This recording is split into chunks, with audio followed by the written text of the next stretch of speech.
여러분, 오늘 아침에 일어나서 무엇에 감사함을 느끼셨나요? 또는 최근에 진심 어린 사과를 받거나 전한 적이 있으신가요? 우리 삶에서 가장 소중한 것은 무엇일까요? 부와 명예, 성공도 중요하지만 결국 우리 삶의 행복을 좌우하는 것은 인간관계가 아닐까 생각합니다. 그런데 이 소중한 관계가 한 번 깨지면 회복하기 얼마나 어려운지 모릅니다. 수십 년을 함께한 부부가 이혼하고 한때 피를 나눌 수 있다던 친구들이 연락을 끊고 부모와 자식 간에도 깊은 골이 생겨 서로 외면하는 일이 얼마나 많습니까? 부처님께서는 모든 인연은 소중하며 한 번 끊어진 인연을 회복하는 것은 새로운 인연을 맺는 것보다 더 큰 지혜와 노력이 필요하다고 말씀하셨습니다. 오늘은 부처님이 전해주신 감사와 사과로 관계를 회복하는 기쁨의 방법에 대해 이야기 나누고자 합니다. 이미 여러분 모두 감사와 사과의 중요성에 대해 알고 계시겠지만 오늘 제가 전하는 부처님의 가르침이 여러분의 삶에 작은 변화라도 가져올 수 있다면 더할 나위 없이 기쁘겠습니다. 부처님께서는 법구경에서 증오는 결코 증오로 사라지지 않고 오직 사랑으로만 사라진다 고 말씀하셨습니다. 이 단순하면서도 심오한 진리는 깨진 관계를 회복하는 핵심 지혜입니다. 원망, 분노, 미움으로는 결코 관계가 회복될 수 없습니다. 그것은 마치 불에 기름을 붓는 것과 같습니다. 오직 진정한 감사와 사과의 마음, 그리고 사랑만이 깨진 관계를 치유할 수 있는 힘을 가지고 있습니다. 제가 오랫동안 명상원에서 많은 분들을 만나며 겪은 일 중에 가장 가슴 아픈 것은 수십 년간 가족이나 친구와 불화하며 살아가시는 분들의 이야기입니다. 어떤 70대 노신사는 40년 전 형과 재산 문제로 다툰 후 한 번도 만나지 않았는데 형이 중병에 걸렸다는 소식을 듣고 찾아왔습니다. 스님, 이제 와서 어떻게 형을 찾아가야 할지 모르겠습니다. 40년의 세월이 너무 무겁습니다. 그분의 고민에 저는 부처님의 가르침을 전해드렸습니다. 부처님께서는 진정한 사과에는 5가지 요소가 있다 고 가르치셨습니다. 첫째, 자신의 잘못을 인정하는 것. 둘째, 그로 인해 상대방이 받은 고통을 이해하는 것. 셋째, 진심으로 뉘우치는 마음을 갖는 것. 넷째, 같은 실수를 반복하지 않겠다고 약속하는 것. 다섯째, 가능하다면 잘못을 바로잡기 위한 행동을 취하는 것입니다. 노신사는 이 5가지 요소를 담은 편지를 썼고 용기를 내어 형을 병문안 갔습니다. 그리고 놀라운 일이 벌어졌습니다. 형은 이미 오래전에 동생을 용서했고 오히려 자신도 잘못했다며 눈물을 흘렸습니다. 두 형제는 40년의 세월을 뛰어넘어 서로를 껴안았고 형은 치료에 새로운 의지를 갖게 되었습니다. 형제의 화해 이후 형의 병세가 호전되기 시작했고 의사들도 놀랐습니다. 이것이 바로 관계 회복이 가져오는 치유의 기적입니다. 부처님께서는 감사의 마음은 가장 강력한 긍정의 에너지라고 말씀하셨습니다. 깨진 관계를 회복하는 데 있어 감사는 매우 중요한 역할을 합니다. 우리는 종종 관계에서 부정적인 면에만 집중하고 상대방이 우리에게 해준 좋은 일들은 쉽게 잊어버립니다. 부처님께서는 모든 만남에는 의미가 있고 모든 인연에는 배움이 있다 고 가르치셨습니다. 갈등을 겪고 있는 관계에서도 그 사람이 우리 삶에 가져다준 긍정적인 영향과 배움을 찾아볼 수 있다면 그것이 바로 감사의 시작점이 될 수 있습니다. 한 중년 여성 신도는 친정어머니와 오랜 갈등 관계였습니다. 어머니의 지나친 간섭과 비판이 늘 그녀를 힘들게 했습니다. 하지만 부처님의 감사 수행을 실천하면서 그녀는 매일 어머니에 대해 감사할 3가지를 적어보기 시작했습니다. 처음에는 어려웠지만 점차 어머니가 자신에게 해준 수많은 희생과 사랑을 발견하게 되었습니다. 어느 날 그녀는 용기를 내어 어머니에게 그동안의 감사함을 담은 편지를 썼고 이것이 두 사람의 관계 회복의 시작이 되었습니다. 부처님께서는 감사는 말이 아닌 행동으로 표현될 때 더 큰 힘을 발휘한다 고 가르치셨습니다. 감사의 마음을 작은 선물, 도움의 손길, 함께하는 시간으로 표현할 때 그 효과는 몇 배로 커집니다. 사과와 감사의 힘은 부부 관계에서도 놀랍게 작용합니다. 한 60대 부부는 30년 넘게 겉으로는 평화롭지만 내면에는 깊은 불만과 원망이 쌓인 채 살아오고 있었습니다. 두 사람 다 자존심이 강해 먼저 사과하거나 감사를 표현하는 일이 거의 없었습니다. 그런 그들에게 부처님의 가르침인 매일 감사하고 사과하는 습관이 가장 큰 행복을 가져온다는 말씀을 전해드렸습니다. 부부는 한 달 동안 매일 저녁 서로에게 감사한 일 하나와 사과할 일 하나를 나누기로 약속했습니다. 처음에는 어색했지만 이 작은 실천이 30년간 굳어진 그들의 관계를 조금씩 녹이기 시작했습니다. 한 달 후 남편은 눈물을 흘리며 아내가 이렇게 많은 것에 감사해야 하는 줄 몰랐습니다. 내가 너무 당연하게 여겼던 것 같습니다. 라고 고백했습니다. 부처님께서는 모든 고통은 무지에서 비롯된다 고 말씀하셨습니다. 관계의 고통도 마찬가지입니다. 우리는 종종 상대방의 마음을 제대로 이해하지 못하고 자신의 관점에서만 상황을 바라봅니다. 그러나 진정한 사과와 감사는 상대방의 입장에서 생각해보는 지혜에서 시작됩니다. 부처님께서는 또한 진정한 사과는 행동의 변화를 수반한다 고 가르치셨습니다. 말로만 미안합니다 라고 하는 것은 충분하지 않습니다. 진정한 사과는 같은 실수를 반복하지 않기 위한 구체적인 노력과 행동 변화를 포함합니다. 한 아버지는 사업에 너무 몰두하여 자녀들의 성장 과정을 놓친 것을 깊이 후회하고 있었습니다. 그는 성인이 된 자녀들에게 진심 어린 사과를 했지만 거기서 그치지 않고 남은 생애 동안 자녀들과의 관계 회복을 위해 구체적인 계획을 세웠습니다. 매주 한 번씩 자녀들과 식사하고 중요한 날은 반드시 함께하며 무엇보다 그들의 이야기를 진심으로 경청하기 시작했습니다. 이러한 행동 변화가 있는 사과는 자녀들의 마음을 점차 열게 만들었고 가족 관계가 회복되는 기적을 경험했습니다. 부처님께서는 용서는 자신을 위한 것이라고 말씀하셨습니다. 누군가의 사과를 받아들이고 용서하는 것은 상대방을 위한 것이 아니라 바로 나 자신의 마음의 평화와 행복을 위한 것입니다. 용서하지 못하는 마음은 자신 안에 분노와 원망이라는 독을 품고 사는 것과 같습니다. 이런 이야기가 있습니다. 한 제자가 부처님께 물었습니다. 스승님, 저는 오랫동안 절친했던 친구의 배신으로 큰 상처를 받았습니다. 그 친구는 사과했지만 제 마음은 여전히 아픕니다. 어떻게 해야 할까요? 부처님께서는 미소 지으며 대답하셨습니다. 누군가 당신에게 선물을 주려고 했는데 당신이 그것을 받지 않는다면 그 선물은 누구에게 돌아갑니까? 제자는 물론 주려고 했던 사람에게 돌아갑니다. 라고 대답했습니다. 부처님께서는 그렇습니다. 마찬가지로 당신이 누군가의 잘못을 용서하지 않는다면 그 고통은 당신 자신에게 남게 됩니다. 라고 말씀하셨습니다. 용서는 상대방을 풀어주는 것이 아니라 자신을 고통에서 해방시키는 것입니다. 부처님께서는 과거는 이미 지나갔고 미래는 아직 오지 않았으니 현재에 충실하라 고 가르치셨습니다. 관계 회복에 있어서도 이 가르침은 중요합니다. 과거의 상처와 실수에 집착하기보다는 지금 이 순간 할 수 있는 최선의 사과와 감사에 집중하는 것이 중요합니다. 감사와 사과를 실천할 때 가장 큰 장애물은 무엇일까요? 바로 자존심입니다. 부처님께서는 자아에 대한 집착이 모든 고통의 근원이라고 말씀하셨습니다. 우리는 종종 자존심 때문에 먼저 사과하지 못하고 상대방의 좋은 점에 감사하지 못합니다. 하지만 자존심을 내려놓는 순간 관계 회복의 문이 열립니다. 저는 오랫동안 불화를 겪던 두 신도 분들의 화해 과정을 지켜본 적이 있습니다.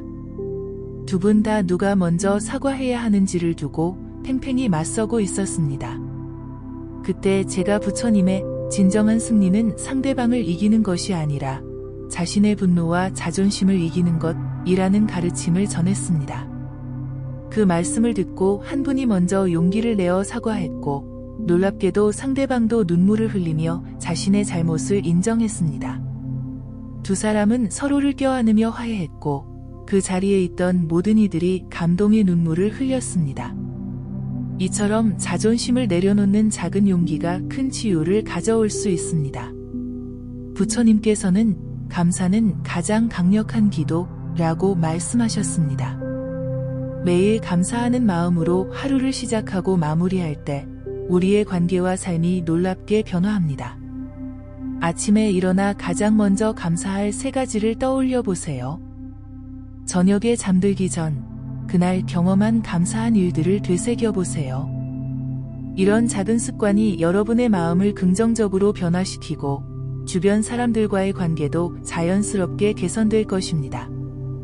특히 힘든 관계에 있는 사람에 대해 의도적으로 감사하는 연습을 해보세요. 갈등 관계에 있는 사람에게서도 감사할 점을 찾는 것은 쉽지 않지만 그것이 바로 부처님께서 말씀하신 마음의 수행입니다. 한 젊은 직장인은 상사와의 갈등으로 매일 스트레스에 시달렸습니다. 그녀에게 매일 그 상사에 대해 감사할 한 가지를 찾아보라고 조언했습니다. 처음에는 어려웠지만 점차 그 상사의 일에 대한 열정, 책임감, 때로는 직원들을 위한 배려 등을 발견하기 시작했습니다. 놀랍게도 그녀의 관점이 변하자 상사의 태도도 조금씩 변하기 시작했고 둘 사이의 관계가 개선되었습니다. 부처님께서는 마음이 변하면 세상이 변한다고 말씀하셨습니다. 감사와 사과의 마음가짐이 바뀔 때 관계의 질도 변화합니다. 부처님께서는 또한 말의 힘은 강력하다고 가르치셨습니다. 사과와 감사를 표현할 때 사용하는 말이 매우 중요합니다. 하지만 이나 그래도 같은 단어가 뒤따르는 사과는 진정한 사과가 아닙니다. 미안합니다만 당신도 잘못했잖아요 라고 말하는 것은 사과가 아니라 비난입니다. 진정한 사과는 조건 없이 제가 잘못했습니다. 정말 미안합니다 라고 말하는 것입니다. 마찬가지로 감사할 때도 진심을 담아 구체적으로 표현하는 것이 중요합니다. 항상 고마워요 보다는 오늘 내가 아플 때 병원에 데려다줘서 정말 고마웠어요. 당신의 배려가 큰 위로가 되었습니다. 라고 말하는 것이 훨씬 효과적입니다. 부처님께서는 모든 말에는 책임이 따른다 고 말씀하셨습니다. 우리의 말 한마디가 관계를 깊게 할 수도 파괴할 수도 있음을 항상 기억해야 합니다. 감사와 사과의 시간이 너무 늦은 것은 아닐까 걱정하시는 분들이 있을 수 있습니다. 수십 년의 세월이 흐른 후에도 사과하고 감사를 표현하는 것이 의미가 있을까요? 부처님께서는 지금 이 순간이 가장 중요하다고 말씀하셨습니다. 과거가 아무리 길고 깊은 상처로 얼룩져 있다 해도 진정한 변화는 항상 지금 이 순간에 시작됩니다. 제가 만난 80대 노모는 60대 된 딸에게 평생 표현하지 못했던 사랑과 감사의 마음을 전하고 싶어 찾아왔습니다. 너무 늦었을까요? 라는 물음에 저는 진심은 결코 늦지 않습니다. 라고 대답했습니다. 그녀는 용기를 내어 딸에게 편지를 썼고 그것이 평생의 오해와 거리감을 녹이는 시작점이 되었습니다. 부처님께서는 한 방울의 물이 모여 바다를 이루듯 작은 실천이 쌓여 큰 변화를 만든다 고 가르치셨습니다. 감사와 사과를 통한 관계 회복은 단번에 이루어지는 것이 아니라 일상에서의 작은 실천들이 모여 이루어집니다. 매일 아침 가족에게 감사한 마음을 전하는 짧은 메시지, 동료와의 작은 오해를 즉시 풀기 위한 사과, 친구의 배려에 진심으로 고마움을 표현하는 전화 한 통, 이런 작은 실천들이 여러분의 인간관계를 조금씩 변화시킬 것입니다. 부처님께서는 작은 등불 하나가 천년의 어둠을 밝힐 수 있다 고 말씀하셨습니다. 여러분의 작은 감사와 사과가 오랜 갈등과 상처의 어둠을 밝히는 등불이 될 수 있습니다. 감사와 사과의 문화는 가정에서부터 시작됩니다. 부부간에, 부모와 자녀 사이의 감사와 사과가 자연스럽게 오가는 가정에서 자란 아이들은 건강한 인간관계를 맺는 법을 자연스럽게 배우게 됩니다. 한 가족이 저에게 찾아와 이런 고백을 했습니다. 저희 집에서는 미안하다나 고맙다라는 말을 거의 사용하지 않았습니다. 그게 당연한 줄 알았는데 그것이 가족 간의 거리감을 만들었다는 것을 이제야 깨달았습니다. 그 가족은 매일 저녁 식사 시간에 서로에게 감사한 일 하나씩을 나누는 습관을 시작했고 실수했을 때는 즉시 사과하는 문화를 만들었습니다. 6개월 후 그들은 가족 관계가 완전히 변화되었다고 전해왔습니다. 부처님께서는 가장 가까운 사람들에게 가장 큰 자비를 베풀어야 한다고 말씀하셨습니다. 우리는 종종 가장 가까운 가족에게 감사와 사과를 표현하는 것을 당연시하거나 소홀히 합니다.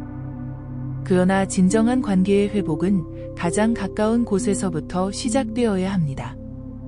감사와 사과를 통한 관계 회복에서 또 하나 중요한 것은 공감입니다. 부처님께서는 다른 사람의 고통을 자신의 고통처럼 느끼는 것이 진정한 자비라고 가르치셨습니다. 사과할 때는 상대방이 내 행동이나 말로 인해 어떤 상처를 받았는지 진심으로 이해하고 공감하는 것이 중요합니다. 마찬가지로 감사를 표현할 때도 상대방의 입장에서 그 행동이 얼마나 의미 있고 소중했는지를 깊이 이해하고 표현해야 합니다. 부처님께서는 진정한 이해는 가장 큰 선물이라고 말씀하셨습니다. 감사와 사과의 힘은 친밀한 관계뿐만 아니라 사회적 관계에서도 중요합니다. 직장에서의 갈등, 이웃 간의 불화, 심지어 사회적 분열까지도 진정한 사과와 감사의 문화가 자리 잡는다면 많은 부분 해결될 수 있습니다. 한 작은 마을에서는 오랫동안 두 집안 간의 토지 분쟁이 있었고 그것이 마을 전체를 둘로 갈라놓았습니다. 한 노인이 부처님의 가르침을 받들어 먼저 화해의 손길을 내밀었고 진심 어린 사과와 화해의 제스처를 보였습니다. 이것이 수십 년간 이어져 온 갈등을 종식시키는 시작점이 되었습니다.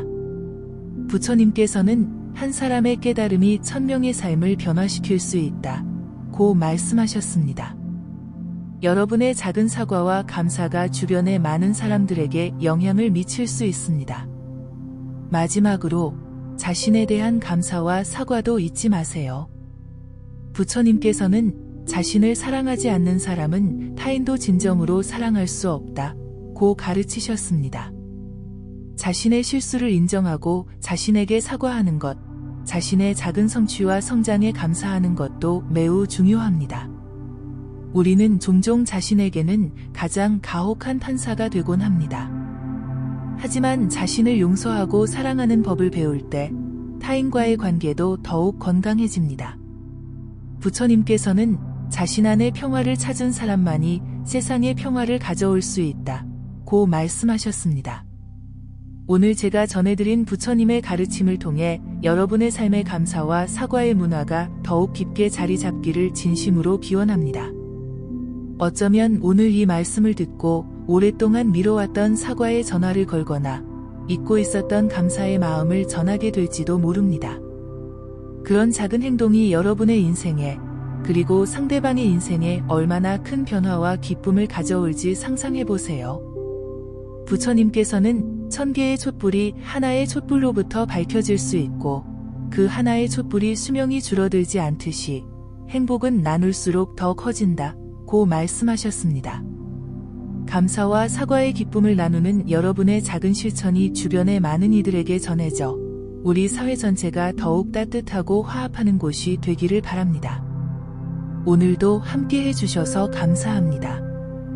여러분의 하루가 평온하고 행복하기를 바라며 이 영상이 마음에 드셨다면 구독과 좋아요로 부처님께 공양하시고 소망하시는 일을 댓글로 남겨주세요. 이런 좋은 글은 주변 사람들과도 함께 나누어 주세요. 다음 영상에서 더 많은 부처님의 지혜를 나누겠습니다.